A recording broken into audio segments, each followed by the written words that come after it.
So let's talk a little bit about some of that research and the psychological benefits. I know you mentioned, some of them already, but just sort of what's new in the field of neuroscience and meditation and the research that's coming forward. I'll tell you two things that I think are super cool, that come out of this stuff. Because a lot of the research on the brain and kind of the connection between neuroscience and consciousness or spiritual experiences, it's really sexy. It's really cool stuff, right? But I do think there's a lot of gee whiz about it, like, wow, how neat. Okay, it's neat. I think that stuff's neat. Pause. Now what?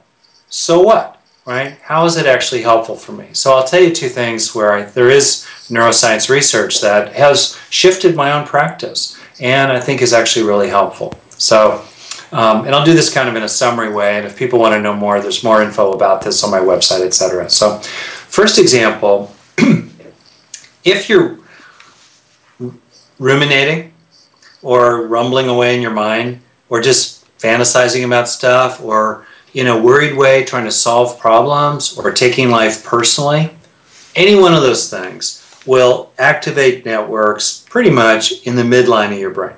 I mean, you're talking there about the corpus callosum or? In the cortex itself.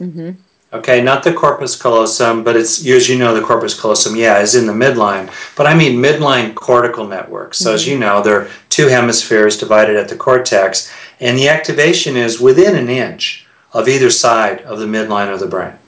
This activation overlaps with the so-called default network, where we kind of go when we're spacing out or just sort of daydreaming or frankly worrying about things or getting, regretting or resenting other people. But it's also midline networks that activate when we're doing active problem solving, trying to figure something out.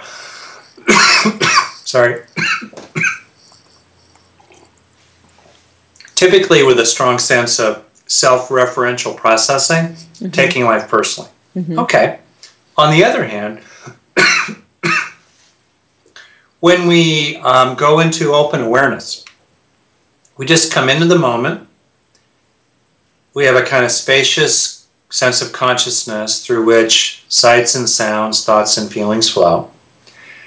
We're not taking our experience personally. We're not trying to analyze it. We're not trying to fix it. We're not trying to solve problems. We're not lost in the past or the future. When we do that, different networks activate on the sides of the brain, especially the right side for most people, right-handed people, and roughly half of all lefties. All right.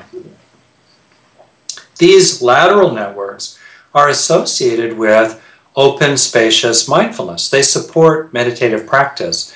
In an untrained mind, people can tend to activate these lateral networks for maybe 5 seconds, 10 seconds, and then they get lost in thought again.